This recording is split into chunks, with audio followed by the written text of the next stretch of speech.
Welcome back to Beating a Dead Horse. As always, I'm your host, Sean McKinda.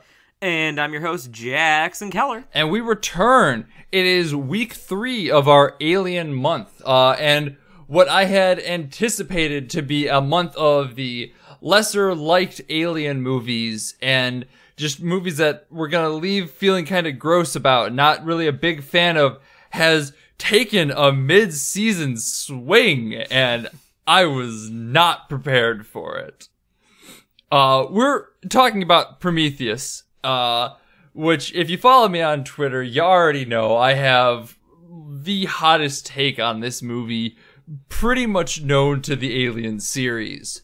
I'm gonna let Jackson talk about his quick take on it first, before I drop the spiciness. Yeah, Sean's really swinging for the fences on this one. And to his credit, this isn't an Alien 3 scenario where, like, I think he's completely insane. I once Sean messaged me his take, I just looked at the text and said, that's the most sense anything has ever made.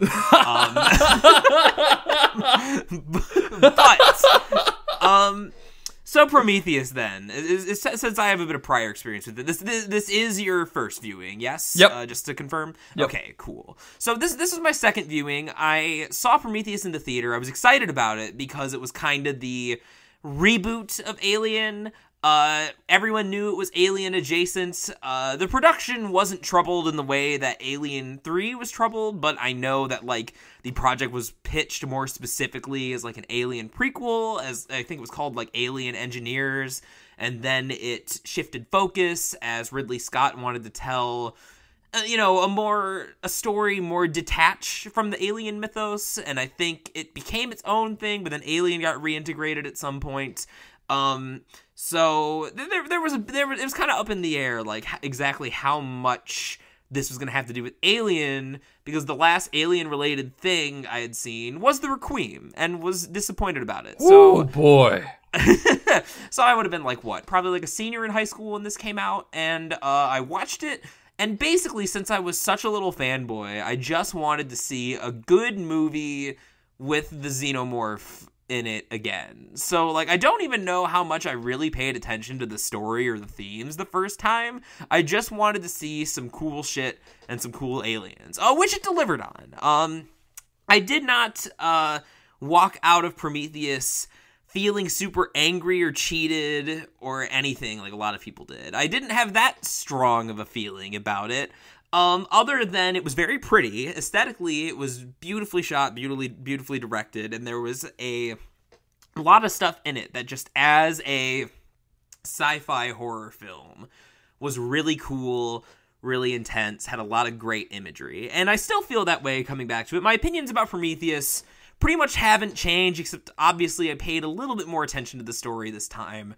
And I found myself maybe wanting a little more from the, like, theme department, because the movie's not, like, brainless or thematically empty, and there's a lot of good questions and ideas proposed, and I think part of the problem for me with sort of the thematic content is that this is a movie that's very much about, like, faith and kind of spirituality and, kind of tackling the big questions of existence.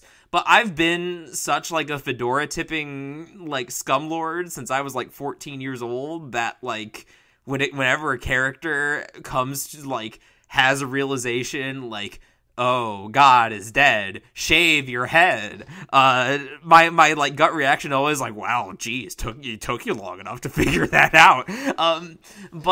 Yeah. So, so I think right off the bat, like, just the themes of the story were not necessarily going to resonate with me. However, there were a lot of cool characters, a lot of interesting ideas. I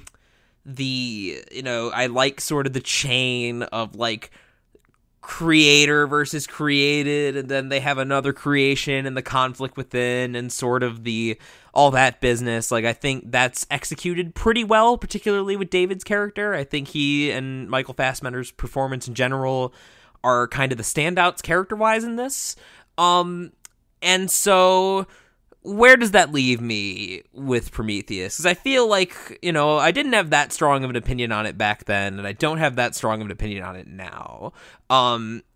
So if pushed, I would probably say that I prefer the original trilogy of Alien films. So wait, you put Alien 3 above this is what you're saying? Maybe. It's tough because this is a lot more technically sound and exciting than Alien 3 was, but I just like the character of Ripley so much, and I think that there's a lot of great character work with her in Alien 3, so if pressed, I think I would say so, but I don't know how definitive a statement is. I certainly prefer Alien and Aliens, but that's my, you know what, this is still enjoyable. This is still pretty good. That's my lukewarm take. So, Sean, why don't we hear your blazing hot one then? Yeah, the basic rundown of it is that this is the second best Alien movie. Like, it blows basically all of the others out of the water. It is far better than Alien 3. Alien Resurrection is nothing. Aliens I like well enough, but it didn't do that much for me in general, I don't think. This one I would honestly put up with Alien. Like, it's behind Alien, but not by a huge margin. I was really into this movie from basically the word go. If you know anything about me and my movie tastes, I feel like this shouldn't be the most surprising thing in the world. Like I said, I got the text from Sean saying this and was immediately like, yes, this makes sense. Yeah, it is what it is. This is a movie that was basically made for me. Just because I have a huge love of 2001: A Space Odyssey, and the first half of this has that slow, space adventure pace to it that I absolutely adore. It's a long build up. It's a bunch of just kind of slow shots. A good indicator on whether I'm going to find this slow science fiction movie enjoyable or not is whether my girlfriend hates it. Did she hate this one then? Oh my god, she hates Prometheus. She's like, it's really boring. I don't understand why anyone likes it. And like about halfway through, I looked at her. I'm like, do you still find this boring? And she's like, yeah, it sucks. I'm like, what is wrong with you? This is wildly interesting. And like, she fell asleep during the beginning of the first Alien 2, which is also just like slow and atmospheric, and like I fucking adore that part of it. So basically, as I said, if she's asleep during it, there's a solid chance that I really fucking like it. It's also just like visually stylish and really stunning. Harkens back to that whole Bad Times at the El Royale. It's not a great movie, but it's by far one of my favorites, if not my favorite of last year, just because I love the visual medium that it's told in. And the horror is top notch. Like, I was not prepared for like some Lovecraftian cosmic horror, and yet it brings it in spades, and I'm fucking into it. So like, I was just gonna say, like, I think one of the reasons this makes so much sense is that you're very much a man of aesthetics. You like when your movies have a very particular look, a very particular style. You like when the cinematography is doing a lot of work. And I this is sort of what I've noticed about Ridley Scott as a director from his films that I've seen, is that for me, when I watch them, I'm often very taken with sort of the world that he creates in frames, and love a lot of the shots have a lot of great sort of visual moments that stand out in my mind. And certainly there are a lot from Prometheus that were really kind of like iconic almost, and that's equally true of like Alien and Blade Runner. Some of my favorite movies. But the thing about a lot of Ridley Scott's movies is that they tend to be, I don't want to say lighter in the story department because they're never like brain dead, but he's definitely not one who's super concerned with making that story super tight or making his thematic statement perfectly clear.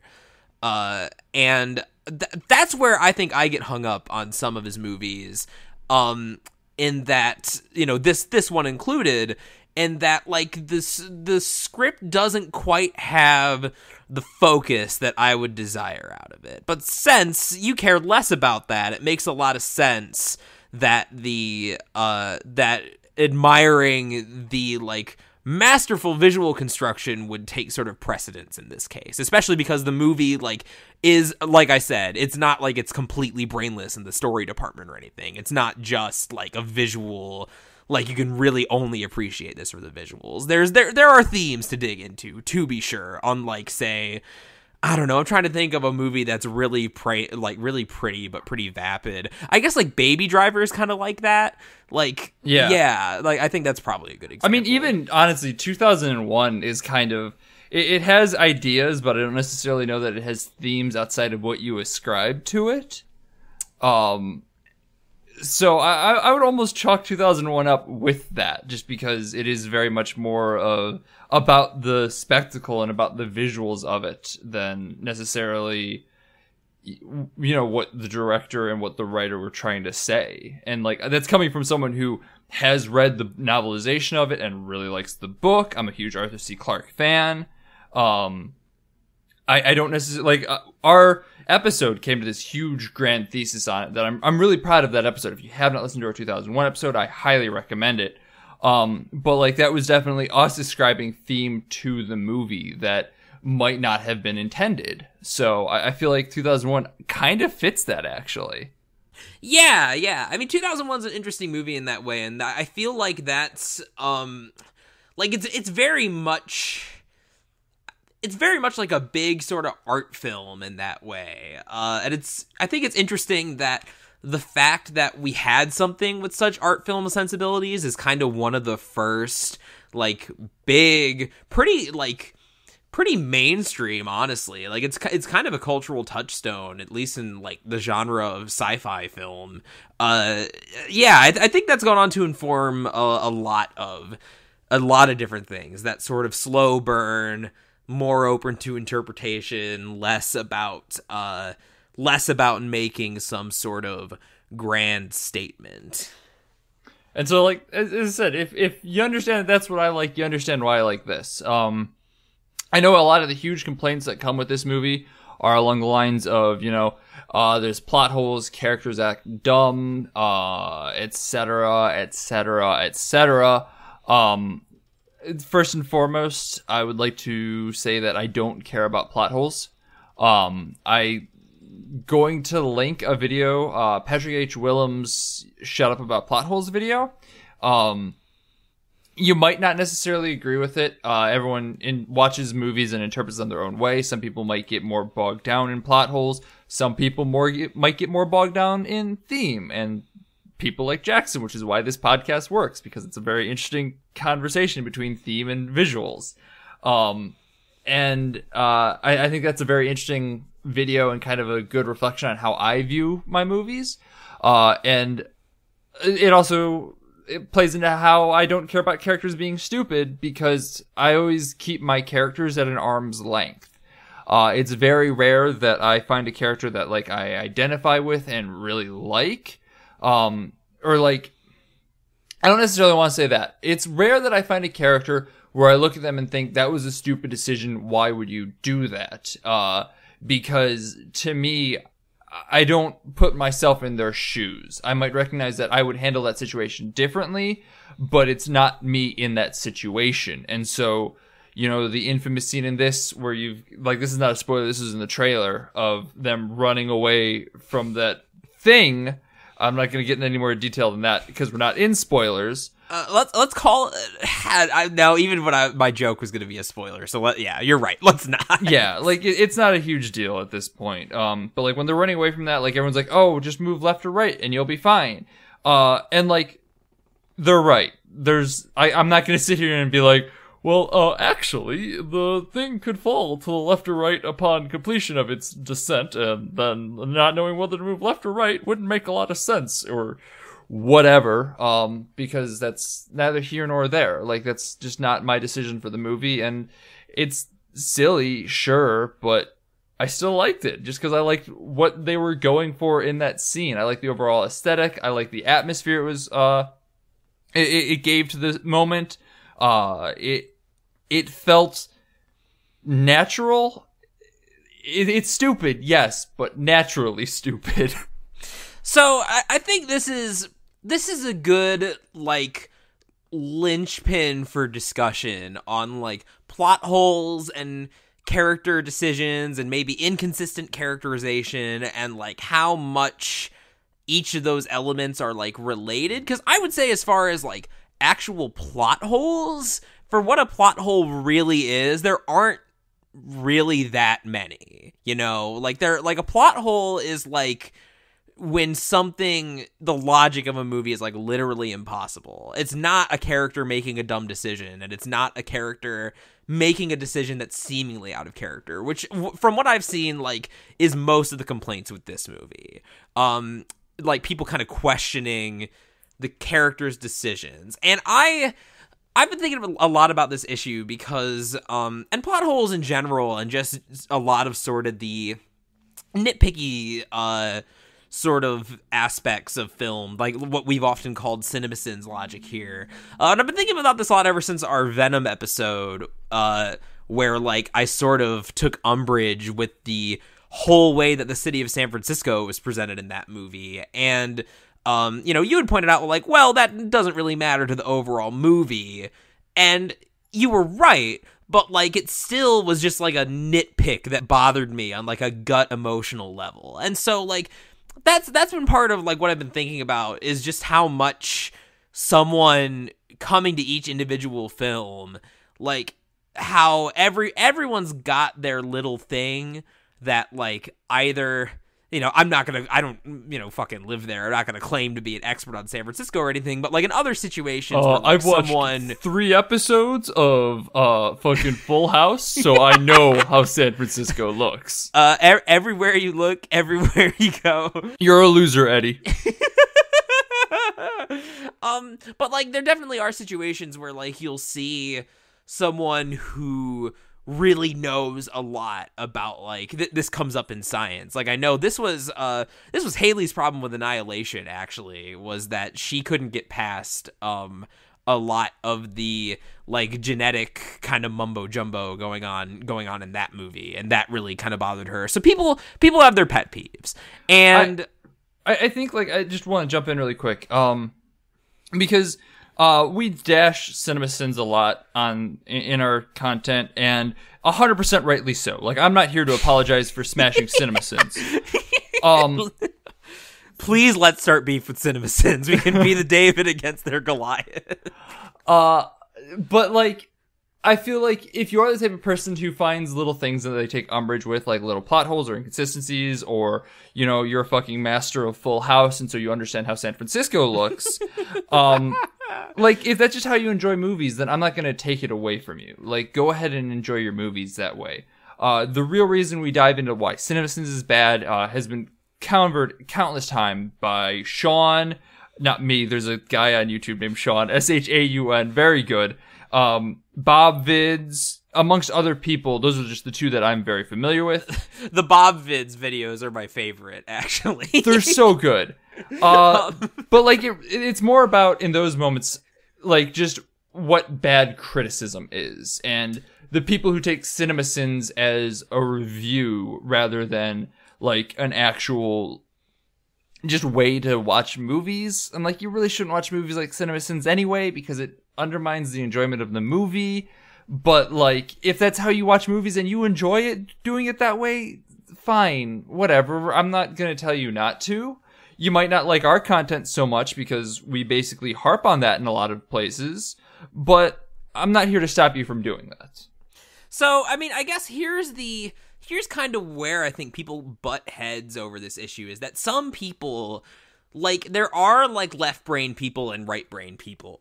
Like, there are people who very much like understand the world in terms of like emotional like interactions and sort of like artistic interactions. They're very much people who, if not intrinsically, then at least aspire to see the world in terms of like logic and numbers and objectivity. And there's always sort of that clash between like this is why like my big like to do is like I get into, you know, not like Twitter fights or anything, but just like, you know, debates in general with people whenever someone says that a movie is like objectively good or objectively bad, because I firmly believe that there is no such thing. And so that's kind of the crux, is that here we are doing criticism, and I can articulate whatever reasons that I think character X making a stupid decision in moment Y, it makes sense and like really works for the story and the themes. But if someone else who had a different perspective about a gut emotional reaction said, yeah, but it pissed me off, and so like it annoyed me so much that I couldn't get past it, there's nothing I can really say to like debate that per my own like worldview of what movies and media criticism is. And so I think Prometheus is just an interesting nexus of all these issues, because there's that pretty famous video of that Red Letter Media did, not their Half in the Bag review, where they're a lot more even-handed about it, but kind of the jokey one, where Jay just sits there like blank face with 1,000-yard stare, and Mike just goes like, "What is that black goo? Why didn't they do this? How come these people were assigned for this?" And like, you know, does that thing in like kind of the Plinkett voice. And I think that's a really funny video. But also it's not really an argument. It's just sort of a breakdown of nitpicks, which is why they had a real review as well. And so I don't know. I get it. I get it that if like you see Prometheus as like a cavalcade of people making bad decisions and that hampering your enjoyment of the movie, I totally get it. But I also think that at least in some of those cases, like that was to make a broader thematic point about like the hubris of trying to find God and like the Tower of Babel and all that shit. So yeah, I don't know. So do we want to talk about this hubris of finding God and whatnot in a little bit more of a spoilery discussion now that we have dissected criticism for 20 minutes? I think that sounds like a fine idea. Let's talk about the actual movie. And I want to come back to the before we get into like the bigger ideas, I actually want to come back to the runaway donut, as I like to think of it, because this was actually the one moment I remember, even in the theater, where even I, like, you know, master of apologizing for people's bad decisions, was taken a little bit off guard. And I think that part of that was the framing, in that, like, so we have Shaw and we have Vickers. They're running away from the rolling ship, and they're both running in a straight line with the not perpendicular to the donut that would get them to safety. And so I can understand this as like an emotional fear-driven reaction, like fight or flight, like you're not thinking sensibly. But to me, it creates a bit of an unintentionally funny moment if we're talking about character deaths, because this is how Charlize Theron's character dies, is that like, I think it's Shaw trips, and Shaw's like, yep. Oh shit, I'm just going to roll to the left, and then she's fine. And then Charlize Theron keeps running and is immediately crushed. So I think part of that is just, like, part of people's reaction to that, or at least I know mine, was just that kind of contrast between what we see someone doing the correct thing that saves them, immediately followed by someone doing the incorrect thing. And again, this isn't a plot hole, though, like I want to stress. This isn't like, and it's not even really a character inconsistency. Like, it still fits with the like fight or flight like reaction that you know Vickers might be having. But But here's the thing. fucking Shaw's reaction to roll that direction was in fact the wrong call because she was almost crushed immediately afterwards. Yeah, but then she wasn't. But right, then she but like survived. that was just sheer fucking dumb luck. Like Right. I feel like my half-hearted joke about moving left or right and then like not knowing the way it's gonna fall, like there's actually some truth to that sentiment because like it was gonna go one way or the other. Like heading one direction, it was a 50-50 gamble, and Shaw lost that gamble. She just got lucky because this, like, if you want to dig into plot holes, this fucking tiny ass rock was strong enough to not shatter upon the weight of a fucking spaceship. Like, there's a whole bunch of stuff that you can dig into with this scene, and like, I feel like every bit of it contradicts the previous scene, and I think the culmination of that is it's not worth digging into. Like, it's something that we should just kind of go, yeah, it happened. Fucking move on. So here's the other element, I think, in that my joking but semi-serious response was this. Well, you know, if that were me, I would have ran at like a 45-degree angle, so I was still moving away, but also to the side. And then hoped it worked out. But, so I think that gets to the larger issue that you said that earlier, kind of in our discussion about criticism, that you don't tend to like put yourself in the situation like that. And I think since Prometheus, I think it's reasonable to call it a sci-fi horror film, given what happens. Yeah. And that's a genre where there's a lot of that element of like, in order to get that primal scare, like I think it sort of entices you to imagine yourself in the situation. I think that's why, again, it's such a big trope, such a big meme, like people saying, oh no, like lady, don't go in the closet, like run outside, like what are you doing? Stop being such like an idiot. And even though, like, obviously, like, she's going to the closet to maximize the spooky factor, to maximize scares. The rational thing is not the scary thing, and you're making a horror movie. But I think that that's a bit of the push and pull of horror movies, though, and that you want to make it so it's as scary as possible, but also in order to be as scary as possible, the audience members are kind of invited to, like, live a little vicariously, perhaps more so than other genres. Yeah, I guess. I don't know. I guess I'm gonna ask what is your thesis with what you just said? Like, what are you trying to get at? I think my thesis is less of any sort of like statement on what Prometheus should or should not have done. But I think it's an explanation for why in a horror movie or in a movie with horror elements that's so like life and death, the matter of like your split-second decisions changing your fate. I think it at least explains a little bit of some of the audience's sort of fixation on some of the stupider decisions made. And honestly, that's like the running thing is way easier for me to like write off as being like fight or flight. There definitely are stupider decisions made in this movie. Let's talk about those for a hot second then, because like I'm curious about what you would consider a stupid decision. So, this is another scene that's often mocked pretty mercilessly, is when Holloway gets inside the ship. They discover that the atmosphere is breathable, and he takes his helmet off, and then everyone takes their helmet off, and bad things end up happening. And not necessarily as a consequence of taking the helmet off, but it's I mean, they make a joke about this if we want to get my obligatory Dragon Ball reference in. They make a joke about this when Gohan, Krillin, and Bulma arrive on Namek, because Bulma's like suiting up, like putting on her spacesuit, like calculating the atmosphere pressure, and Krillin and Gohan just like go outside, and she's like, "What the hell do you think you're doing? Like the air could be toxic," and they're like, but it's not, so it's fine. And you know, it's played for laughs. But here. So people make fun of this a lot, like, well, even if the air is breathable, what about toxic aliens and microbes and stuff like that?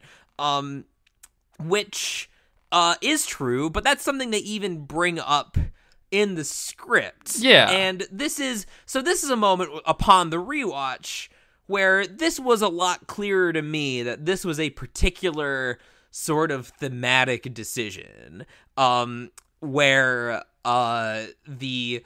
Holloway is like a brash sort of character. Like, he's got all these, he thinks he's found the answers and he's gonna get like resolution to these big existential questions that he has, and that's why like he's so depressed when they find that seemingly all the engineers on the planet are dead.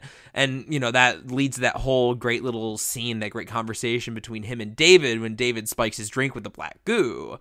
And so this is the kind of moment where like you start to pick up on, if you hadn't already, the fact that this is a movie where the hubris of its characters is pretty important. Like, these are characters who they're not traveling to LV-426. That's not it. That's the planet from Alien 1, but whatever. They're not traveling to this moon to like terraform or save the world or like solve a like some sort of global crisis. They're going to find God, basically. It's it's a Tower of Babel story, but with aliens.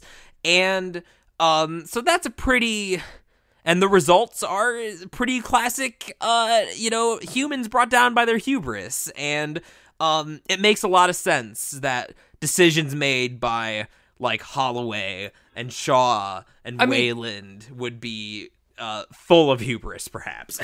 Even going beyond just hubris, like him taking off his helmet in that moment is just a combination of excitement and like he knows in his mind that we are modeled after these aliens. Like the engineers created us in their image, and if it's breathable for them, it's going to be breathable for us.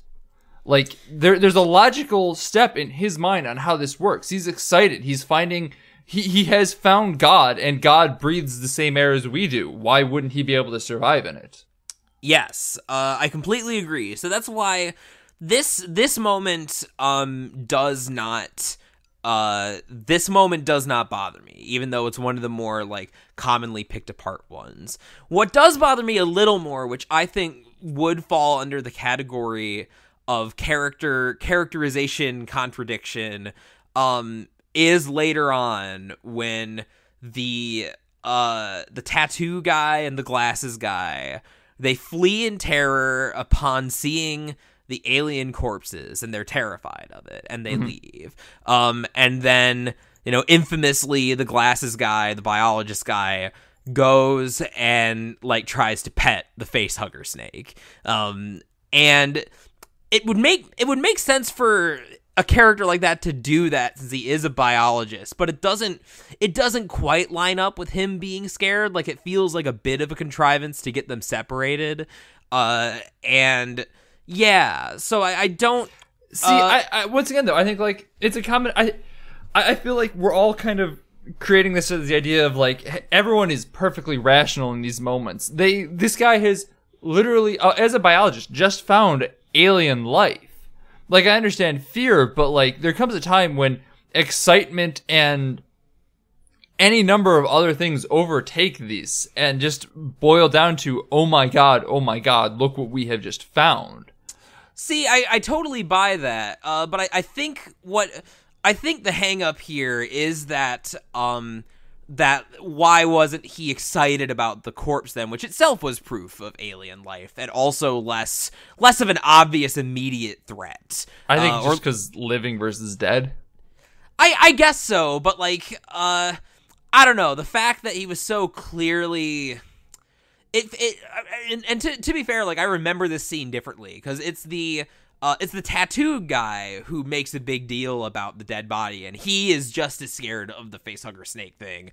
The glasses guy seems to just like go along and peace out and not say as much, and then he's all about the snake. Which the fact that his reaction to the body isn't given much screen time, I think, is what tips me off that it's a little bit of a contrivance. But again, not necessarily like a deal breaker, not a thing that ruins the movie, but I can understand why it bothers people. fair. I go back to the constant thing of it doesn't bother me because I think this movie excels basically everywhere else, and I don't think that necessarily the story even falls apart that badly. Like I think it thematically is kind of interesting, like, you know, the quest for God and everything like that, as you've said multiple times. I think this is a very interesting telling of it. My biggest concern with it was I knew even before seeing this, like, I knew almost nothing about this movie, but I'm like, they're gonna show the alien at the end of it. Like, that's how this has to end. There's no way around it. And when they do, like, I was surprised because I wasn't disappointed in that. Like, up to that moment, I'm like, I'm gonna be disappointed in whatever this fucking is. And then when it popped out and it wasn't, like, just a baby alien getting ready to shed its skin, but like a fully formed one, I was kind of surprised. I'm like, oh, so that isn't the final form of the alien. I'm curious to see how it goes from there. Like, I get really into the contrivances on how this alien was formed, you know, where it was something that infected the engineers that got injected into a human who had then created a half baby, half Cthulhuoid monster with his wife, who then thought she killed it, but then infected an engineer yet again, and then gave birth to a proto-xenomorph. Like, I'm fucking into that. It's contrived, it's stupid, it's wonderful. I really like it. So, like, I'm fucking down with that. I don't know. Like, there's just a lot about this movie that I really, really like. I'm definitely of two minds on the proto-xenomorph, because on the one hand, as, like, its own movie, I mean, we even said last week that in order to make the alien scary again, you would have to do something kind of weird with it. Like, as we suggested, like, lean more into, like, the French art house sort of thing, which is basically what this movie does. I was gonna say, that is what this is, honestly, because it's all weird and slowly paced and artsy and about life and death and conception and whatnot. It's very artsy. And a lot of the best scenes are as a result of how they don't feel constrained to the classic alien life cycle of, they don't need to have a chest burster, and instead they have a woman give herself an abortion, which is horrifying. One of the best scenes in the entire franchise. You are on the edge of your seat. Even when I knew it was coming, like, I was still, like, gripping the couch. I remember seeing that the first time in the theater. Like, it's probably, because the chest burster is such, like, a meme at this point, that it's kind of hard to appreciate just how, like, shocking and horrific it was for people seeing that movie in the theater. When you're told that there's a baby in her stomach and you're like, oh, it's going to be like part chest burster or something. And then when it's like this octopod, like, there's a whole different element to it. And the fact that it doesn't burst out like you're expecting it to, but instead you have to watch her give herself like an abortion is insane. It's horrifying. Yeah. And so it really manages to capture that feeling of surprise and terror in a way that, like, only could be done by, like, distancing itself from the established lore, which I feel like is the other element of the criticism behind this that I'm sort of less sympathetic to, is the people who feel like it ruins the alien lore. And that's ultimately, I mean, I'm a little torn myself because I would have never necessarily ever asked for, like, an explanation on who the space jockey was in the original Alien, or, like, where they came from. But I mean, like, I can't really complain too much because the original Alien movies are still there, and the newer movies, like, the existence of the newer movies doesn't retroactively ruin anything. Those movies are still great movies. Yeah, like, I was pretty much positive that I was not gonna like this, because, like, in general, I don't necessarily like additions to lore. Like, I don't necessarily find them necessary, unless they end up being good. Like, if you're just making something for the sake of being like, well, we need to explain where the alien came from, you don't need to. Like, that's not something we need. But this felt like way more than just explaining where the alien came from. Like, this felt like a totally different story that was incidentally related to the alien.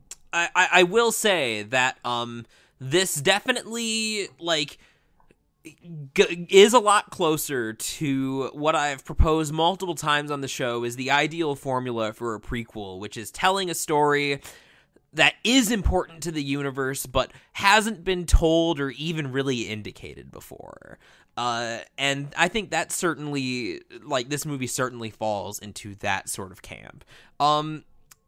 So I guess with the way that story is told, what keeps me from being as in love with it is not so much like the little nitpicky shit, not the like lore or anything, but ultimately I'm left wondering who I'm supposed to be sympathetic towards, who the filmmaker thinks is like full of hubris and not, and just overall like how I'm supposed to feel about the characters and their attitudes. So because we start to get into some of this stuff with the reintroduction of Wayland, who is indeed Guy Pearce in weird old man makeup. It's not great. It's pretty bad. They should have just used an actual old man, but whatever. It's not too distracting. So Wayland, at this point, Shaw has already had her squid baby. Multiple people have died. They're ready to peace out. And so Shaw confronts Wayland and is like, "Hey, you want to go talk to God? Don't, because God hates you," basically. And Wayland's just like, "Yeah, I don't care. I'm gonna go talk to God. Stay out of the way." And so she... Fuck you, I'm gonna talk to God. Pretty much. And so she follows him, and like David brings them to the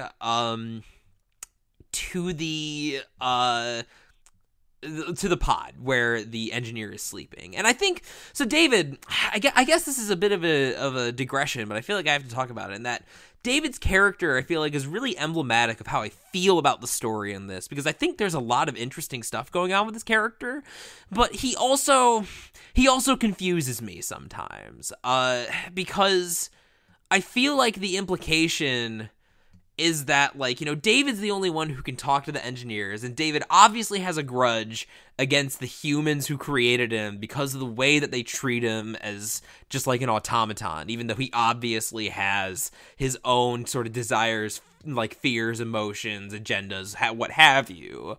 And so I feel like David's plan seems to be like he's gonna let the hubris of the humans destroy themselves. He's gonna slip Holloway the black goo in his drink. He's gonna I was under the impression that when he speaks to the engineer, because the engineer seems sort of confused, like he told him something really like incendiary, like to get him to attack the humans.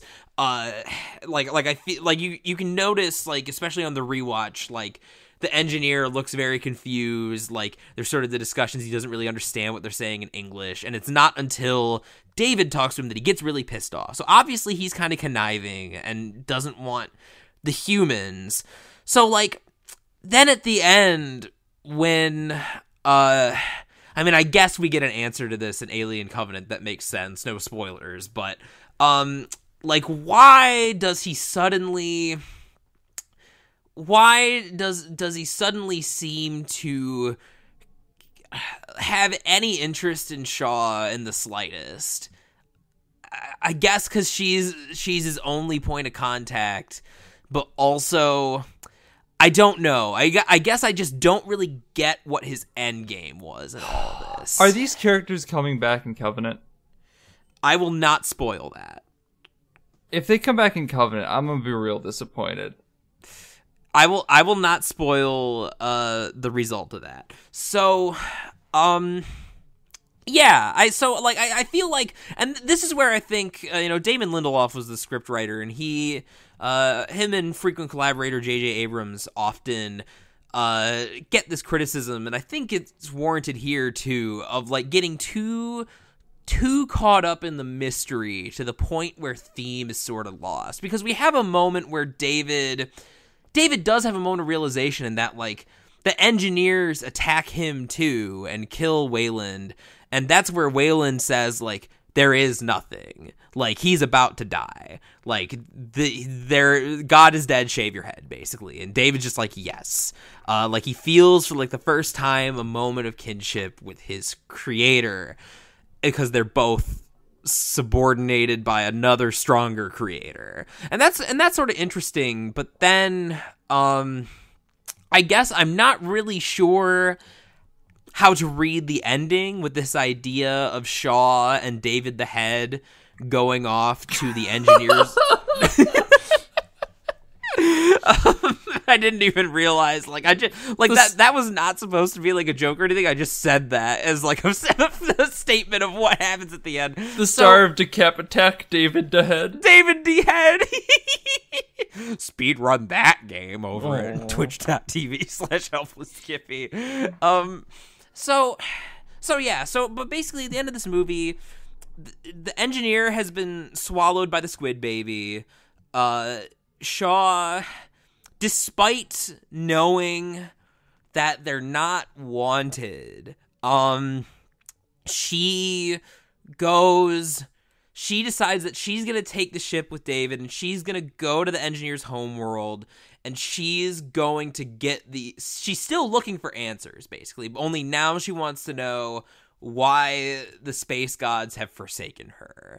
And I feel like that's a decent end point, because that like reestablishes sort of the futility of butting your head against this Tower of Babel wall. But also, I'm not sure how to feel about it because of the way that this is framed. The choice of the music is very heroic. Like, Shaw in general is supposed to be a, pretty sympathetic character. I mean, I didn't like it's a big moment. There's a big to-do about like her faith being lost because David takes her dad's cross and then she gets it back, and that is obviously like a physical symbol of her faith. And mind you, this is where some of the inherent problems with me engaging with a faith-based story come in, because I'm not really all that sympathetic to the idea of like someone having or regaining faith in like a godly or religious context. So again, but I recognize that's just sort of a disconnect between the way I see the world and the way the movie sees the world. But what I wish I had a clearer idea of is whether the movie thinks that Shaw's quest is foolish or not. Because it seems like when Wayland and David have their moment, it seems like they finally understand what Shaw realized earlier. The movie doesn't see the quest one way or another. I think it's what Shaw sees her quest as. Like, that's going to be my defense of this scene, is I don't think it's whether the movie sees Shaw's quest as heroic or not, but Shaw certainly does. Because, like, Shaw, at this point, has no other option but to go forward. Like, her husband is dead. There's no reason to return to Earth. All the crew is dead. No one's going to believe anything that fucking happened to her. I mean, she's going to bring a spaceship with her, so I guess people would believe her. But, like, there's a lot to this decision that she makes at the end. Like, the only thing she can do is go forward and try and figure out what the fuck is going on. And, like, to her heroism is going to talk to God, to meet her creators. And, like, I don't necessarily know that the movie says that this is the heroic decision or not, because, like, we've established that these creators are more subjugators than anything. So, for this final moment of her to go and meet her subjugator anyway, because it's what she would do as a human, is to her very heroic. So I'll say this. I can get behind that. I can get behind that this is the character's perception of like what she's doing next. But a filmmaking choice that they probably didn't give a lot of thought to, that they probably put in just as fan service, is of course the last little monologue where oh god, Shaw, I almost called her Ripley. But I mean, yes. Yeah, so where Shaw's making a report, and it's like a very obviously altered version of the final like log that Ripley makes at the end of Alien. And so again, they probably didn't think about this too much. They probably just figured that's like an Alien thing that's pretty iconic that people recognize and puts a nice bow on it. But to me, like, I think this is another interesting issue that you bring up here is like, to what degree does a movie have an opinion of its characters? Because a camera lens and the way things are shot is not always objective, or doesn't always purport to be objective. And I think I would have to like think about this movie Someone talked more. about that with Halloween for a while at one point or another. Hell yeah, he did it. That was 25 years later, or did you post that on your own site? That was 25 years later, site.com. The rumors and realities of Halloween's boogeyman. Like, so you know this better, like, as well as anyone, of like the character not always being objective. And so I just, with what the movie leaves me feeling with, I think more so than the music, with that log connecting to Ripley, who is like a feminist icon and a hero. It seems like it's supporting Shaw's decision at this juncture, when I think earlier the movie was recognizing how foolhardy it was when Wayland did it. And I think that's where some of the thematic muddiness comes in. Going back to your statement of, like it ended on that note because the first one ended on that. Like, I've given you a lot of shit for soft reboots over the past couple days. And like, I kind of want to talk about why this is a soft reboot, but I kind of give it a pass. And like, it'll play into, I think, why the theme gets a little muddied, actually. Because like, obviously there's a hell of a lot of parallels to the first Alien movie. I think that the urns of the dead engineers play into, like, they're set up in the exact same way that the alien queen lays her eggs. The birthing scene is very similar to the original chestburster scene, just with some very obvious twists to it. Like, there's a lot of references back and forth to the first Alien movie. Like, just nonstop. But I think the reason this works as more than just a soft reboot is that these homages don't necessarily feel like they're just homages for the sake of homages, as much as they are homages in a way that enhances the lore. Because, like, I realize that I'm kind of going back to what I said about, like, I don't care about lore and whatnot, but, like, let me explain what I mean by that. Because, like, it's the type of thing that kind of is just neat little, oh, that's why the aliens do it. Like, it plays into the deconstruction of the engineers. So, like, I think that's kind of cool. It's a neat little nod, but it doesn't necessarily, like, reconstruct the entire narrative of the series or anything in those moments. And so, like, their need to reference back to it, I think, plays, for the most part, very well. Though I do agree that her final log feels a little strange. Yeah, and like from like a character motivation perspective, it makes sense, because she even says it's like the opposite of Ripley's, like, hey, I'm floating in space alone, help. Like, there's been a disaster, someone please come get me.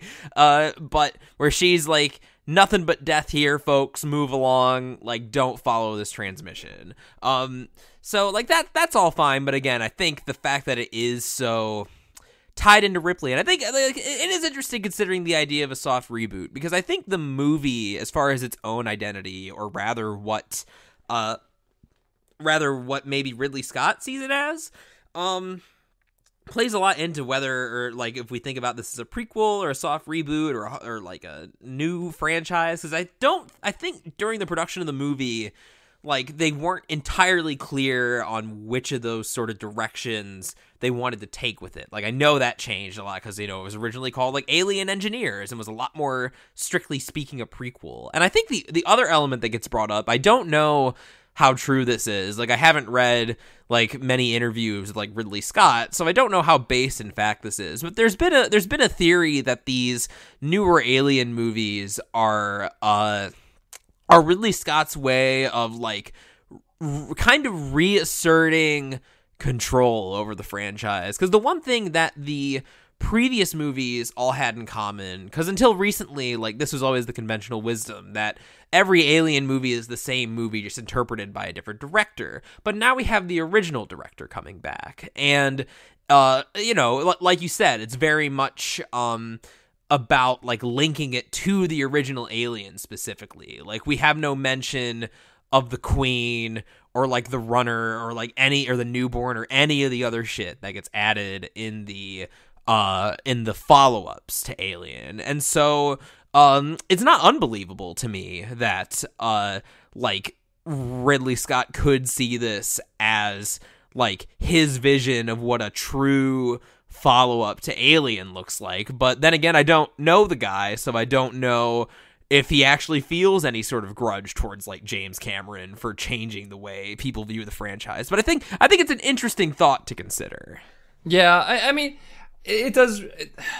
I have lots of thoughts about this movie, and the more I think about it, the more I kind of, it's a Pandora's box, so to speak. The more I open it, the more I see, the more I think about it, the more questions I have. It has not diminished my enjoyment of the movie in any way, shape, or form. I still really fucking loved it. But I do think it's kind of interesting asking the questions of, what was this? And how did it end up shaping out? And, if it wasn't a soft reboot and just more of a sequel, like, were these intended as homages? Like, was it going to be a secret reference to Alien and, like, little things that you were supposed to pick up on to really kind of connect the dots? Because, like, I'd be fucking into that. I don't know. I think there's a lot of questions that we'll never have answers to, and that's fine. So I'm very curious, because the elephant in the room pretty much throughout this whole conversation is Alien Covenant, and I know how that goes and you don't. And I'm very, very curious, because having now had this entire conversation, I'm more than, like, putting my, like, feet in the sand, like, really standing my ground here and saying that I think you're going to despise Alien Covenant. How, knowing what you know now, where will it fall on my spectrum? In terms of, like, ranking the Alien movies, or just, like, in general of, like, another bad movie to compare it to? What do you think my final ranking of the Alien movies is going to end up looking like? Okay, like, all right. I'll tell you right now, my current ranking is Alien, Prometheus, Aliens, and then you could throw away Resurrection in 3. I actually don't know how I would rank those two. They're two totally different beasts to me. Like, in our conversation about Resurrection, I get into this a little bit deeper, but, like, they both suck, but for, like, exact opposite reasons. So, like, I can't really rank one below the other.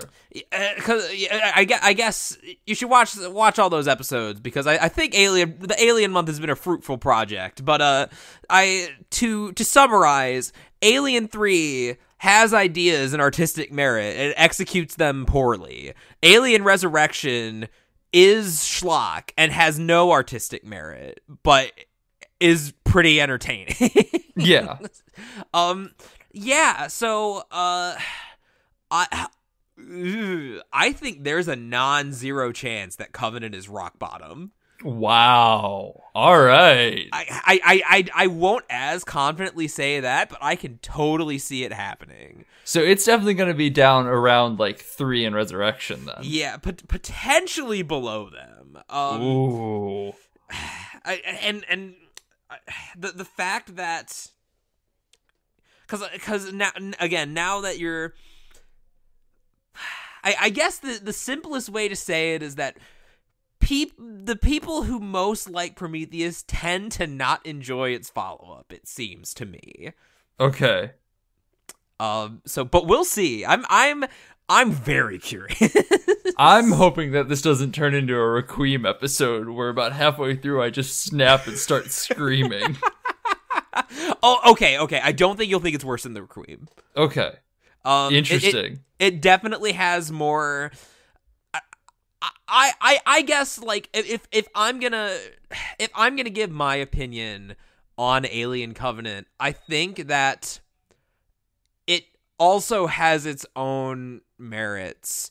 I don't know if those merits are enough to overcome its problems in this case. I will say, this has been as you said, this has been a very interesting month, and I think like our whole conversation about Alien has been just wildly interesting from the perspective of just like our interpretations of movies. Because like if you listen to the podcast, it sounds like you and I basically go on with like the same opinions of movies 9 times out of 10.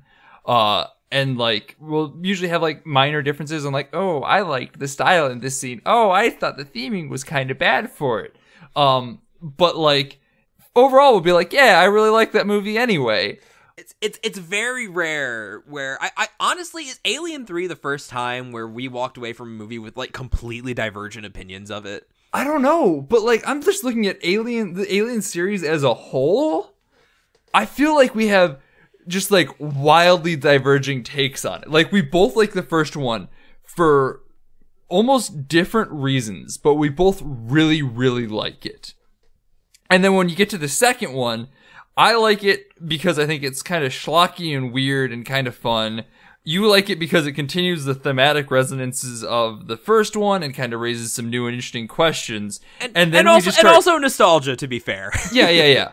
But like, and then from there, like, we just kind of start like diverging more and more. And like, I think it's really interesting watching our appreciation for these movies in just such different ways. And like, as I said, this is like the first series I think that we've really talked about on the podcast. And like, I think even you and I, as people for like the 6, 7, oh my God, we've known each other for a long fucking time, years that we've known each other. Like, I don't think we've really had anything as divisive as this series of movies. And like, obviously for us, divisive is like, I thought Alien 3 was bad. I thought it was bad, but I liked the themes.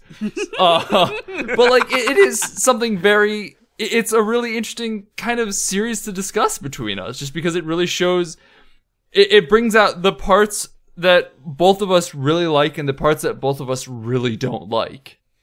And I think it's like another thing is that like Alien is like, as a franchise, like this was like fundamental like shaping, like this was a fundamental shaping of my identity, because I was a literal child when I first watched all these movies, like the original series at least, and so like the fact that like Alien and Aliens, I like have the scripts memorized, I like constantly rewatch the first two as a kid, and you know, I think that's the other element of our conversation that's made it so enjoyable for me to have, is that like you are seeing all these movies for the first time, and like how I've just forgotten, like we said in our Alien 3 episode, it's been in my life so long I don't remember anything else. Yeah, and like knowing me, it's just fucking wild that I haven't seen any of these until this fucking podcast. Like, I can't believe that. I was honestly pretty shocked when you told me you had never seen the like first two at least. Yeah. Yeah, I don't know. It just missed me.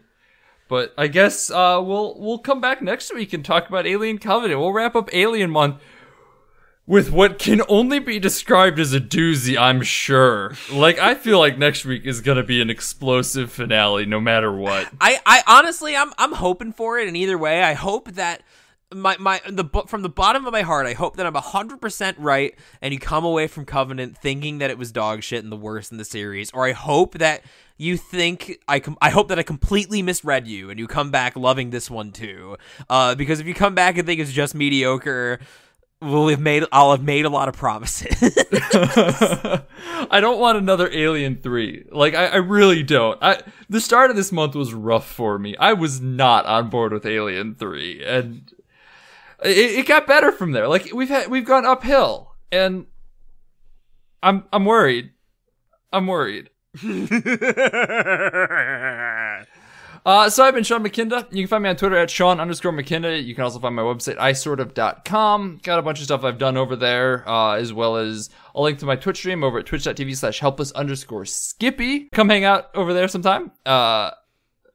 Jackson, tell us about yourself. I don't know why I'm directing this time. This is strange. Well, because I've done it.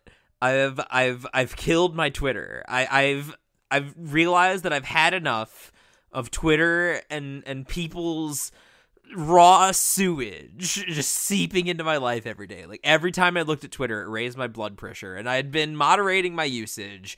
I'd been only looking at it every so often, and for like only like 5 minutes at a time, like every other couple days. But I'm just so sick of Twitter and social media. So I've finally done it. I've killed it. I'm gone. It's out of there. So where can you find me now? Here, basically. But stay tuned.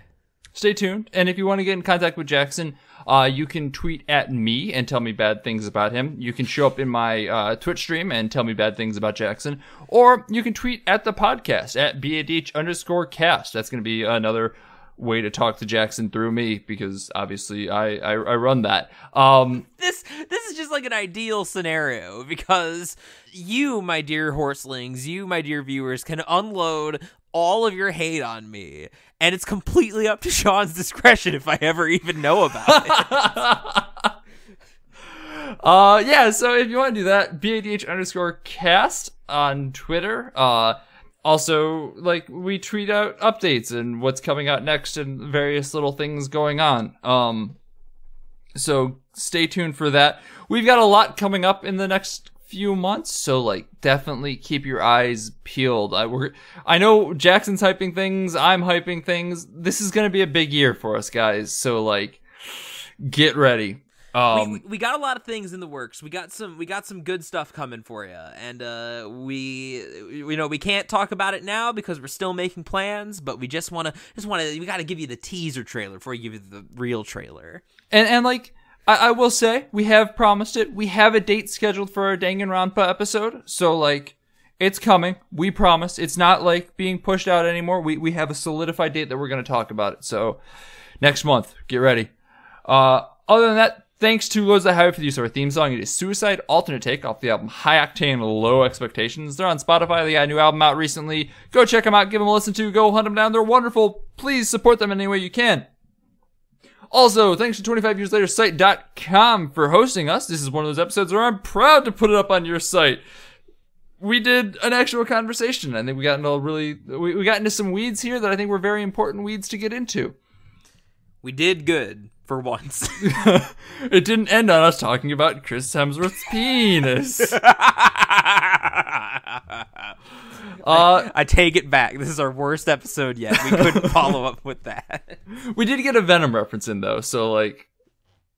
You know what? That's fair. I'll allow it. Yeah, well it's half a dozen of one, 6 of the other. It's all good. So yeah, come back next week and see if I have an emotional breakdown about Alien Covenant. Bye.